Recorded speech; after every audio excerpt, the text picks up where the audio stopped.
আমার নাম মিস শারমিন। আমার নাম মিস শারমিন। আমি আস্ত একটা ডাস্টবিন। আমার নাম মিস শারমিন। আমার নাম মিস শারমিন। আমি আস্ত একটা ডাস্টবিন। আসসালামু আলাইকুম দর্শক, সবাই কেমন আছেন? চলে আসলাম নতুন একটা ভিডিও নিয়ে আপনাদের মাঝে। আর আজকের ভিডিওতে কথা বলবো শারমিনের ক্লোজ চ্যাপ্টার সিঙ্গাপুর নাকি মালয়েশিয়া নিয়ে।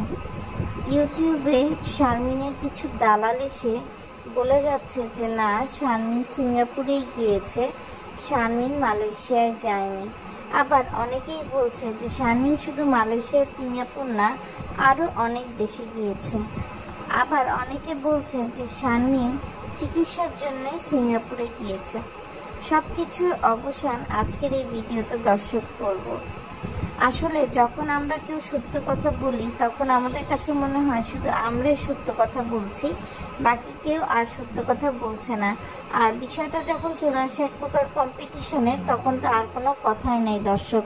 তো আজকে দর্শক আমরা কথা বলবো হচ্ছে শারমিন আসলে কোথায় গিয়েছিল এবং নিজের হাজব্যান্ডের সাথে দেখা করতে যে শারমিন গিয়েছিল, শারমিনের যে এখনো ডিভোর্স হয়নি, রাজের সাথে বিয়ে করার আগে শারমিনের যে দেখা করার প্রয়োজন ছিল হাজব্যান্ডের সাথে, সেটাও একটা আপনাদের সাথে শেয়ার করে দিব। আর সেই জন্য সবার আগে আপনাদের যেটা করতে হবে, বেল আইকনটি বাজিয়ে দিয়ে চ্যানেলটা সাবস্ক্রাইব করে পাশে থাকতে হবে। ভালো করে লক্ষ্য করুন দর্শক, শারমিন এবার যখন সিঙ্গাপুর থেকে ফিরছে তখন কিন্তু সে পারলে সিঙ্গাপুরের এয়ারপোর্টের টয়লেটটা পর্যন্ত আপনাদেরকে ভিডিও শ্যুট করে দেখিয়ে দেয়। কিন্তু শারমিন কিন্তু যেদিন আসছে সেদিন কিন্তু সে এগুলো করে নাই। যেদিন সে আসছে সে নববধূর মতো হাতে মেহেদি দিয়ে লিপস্টিক দিয়ে আসছে, কিন্তু যখন সে দেশে ফিরছে তখন সে হুজুর হয়ে ফিরছে, মাথায় কাপড় টাপড় দিয়ে।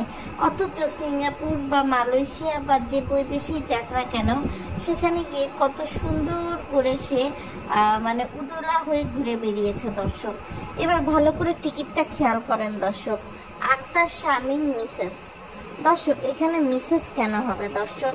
শারমিনের তো ডিভোর্স হয়ে গেছে, ডিভোর্স হয়ে গেলে তো মিস হওয়ার কথা, কেন এখনো মিসেস এই টিকিটের মধ্যে দর্শক বলতে পারেন? যদি আপনাদের কাছে বলার কিছু থাকে দর্শক বলবেন।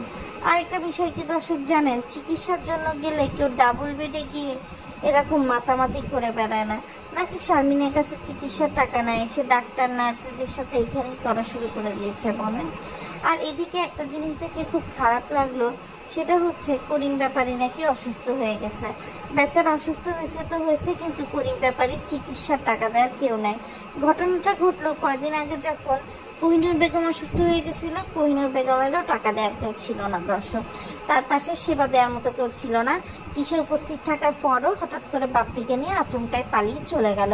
একইভাবে তিশা পাবনার রিসোর্টে বসে বসে খাওয়া দাওয়া করছে, সেই ভিডিওর সাথে সাথে সে বলছে আব্বা অসুস্থ। এখনকার যুগ বিকাশের যুগ, সে তো চাইলেই পারতো সাবিনা বা মিমকে টাকাটা দিতে।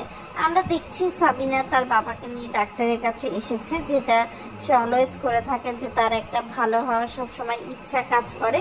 এবং একইভাবে আমরা দেখেছি বাবু এসেছে, কিন্তু টাকা শর্ট পড়ছে, যে কারণে সাবিনা বলতেছে যে আমি যদি জানতাম যে আব্বা অসুস্থ হবে তাহলে তো আমি হচ্ছে সোনার দোকানে টাকা দিয়ে আসতাম না। তারপরে সে বলতেছে যে সে আরিফকে বলছে, আরিফ নাকি তাকে বিকাশে টাকা দিছে। অর্থাৎ এটা কিন্তু এক প্রকার সাবিনা শো অফের জন্য বলছে যে দেখেন আমার আব্বা অসুস্থ, আমরা তিনটা বোন, দুইটা ভাই, যেখানে আমার বড় ভাইয়ের বউ 1 লাখ টাকা বড় ভাইকে তুলে দিচ্ছে ব্যবসা করার জন্য। আর মিজান তো অনেক মেহনতি একটা লোক, তো মিজানের কথা তো আলাদা করে বলার কিছুই নাই।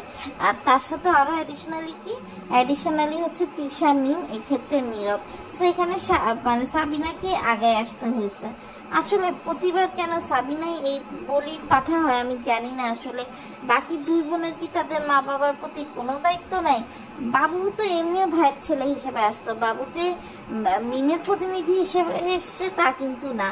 এখন হয়তো বা মিম বলতে পারে যে আমার জামাই গেছে তাই দিতে হবে, কিন্তু তিশা কখনোই সিনা থাকে না। তিশা এরকম করে বিপদ দেখলে তখন কারো না কারোর সাথে একটা রাগ বানায় নেয়, রাগ বানায় নিয়ে সে ভাব দেখায় যে সে হচ্ছে রেগে আছে, তাকে এখন সবাই তুয়াক, সে হচ্ছে এই সিনে থাকে।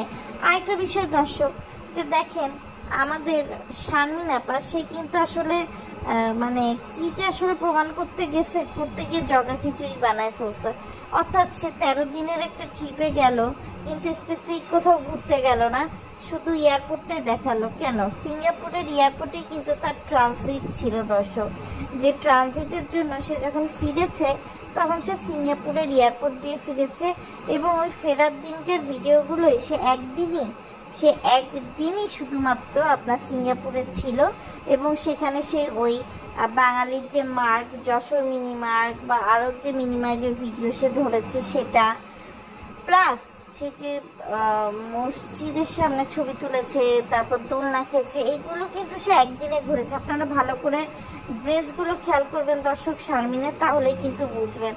মালয়েশিয়া এসেছিল রমরমা সুন্দরী একটা মানে ভাবে সাবে ছিল, সে যেগুলো ফিটিং ফাটিং ছিল, কিন্তু যখনই সে একদিনের জন্য সিঙ্গাপুর চলে আসে তার কিন্তু মুখে ধীরে ধীরে বাংলাদেশে যেমন হচ্ছে মাতারি হয়ে থাকে তেমন লুকটা চলে এসছে। এবং ইভেন যখন সে সিঙ্গাপুরে এয়ারপোর্ট হয়ে বাংলাদেশে ফিরছে তখনও কিন্তু সে মাথায় কাপড় টাপড় দিয়ে হুজুর হয়ে ফিরছে, অথচ যার বেলায় কত রঙিন সঙ্গীন সেজে টেজে গেল দর্শক। তো দর্শক এটাই হচ্ছে মধ্য কথা। আর যারা শারমিনের দালাল আছে তাদেরকে বলতে চাই যে শারমিনের দালালগণ, আপনারা কি বলতে পারবেন শারমিন কেন ওপেনলি এসে বলছে না, ক্লিয়ার করছে না যে সে কী উদ্দেশ্যে, যেখানেই যাক, মালয়েশিয়া যাক, সিঙ্গাপুর যাক, কী উদ্দেশ্যে গিয়েছিল? সে কোনো না কোনো উদ্দেশ্যে তো যাবে। তার তো এমন কোটি কোটি টাকা না, নুন আনতে পান্তা ফুরায়, কোরবানি দিতে পারে না, তার মা এখনও চিকিৎসা করে বেড়ায়, তার নিজস্ব কোনো আয়ের উৎস নাই।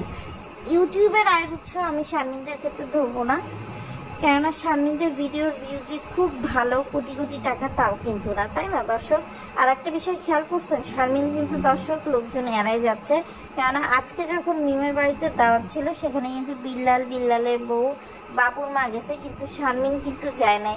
এদিকে আবার খুকি বিয়ে শপিং করতে এসে মিমের বাসায় না গিয়ে কন্ট্রোভার্সি ক্রিয়েট করে শারমিনের সাথে দেখা করে বিয়ের শপিং করে আবার শরীয়তপুরে ব্যাক করেছে। তো দর্শক এই ছিল মোটামুটি আমার আজকের ভিডিও। আপনাদের কাছে কেমন লাগলো তা কিন্তু জানাতে ভুলবেন না। আর অবশ্যই বেশি বেশি করে সাপোর্ট দিবেন, তাহলে নিত্য নতুন ভিডিও নিয়ে আপনাদের সামনে হাজির হতে পারবো। আজকের মতো বিদায় জানাচ্ছি, সবাই ভালো থাকবেন, আল্লাহ হাফেজ।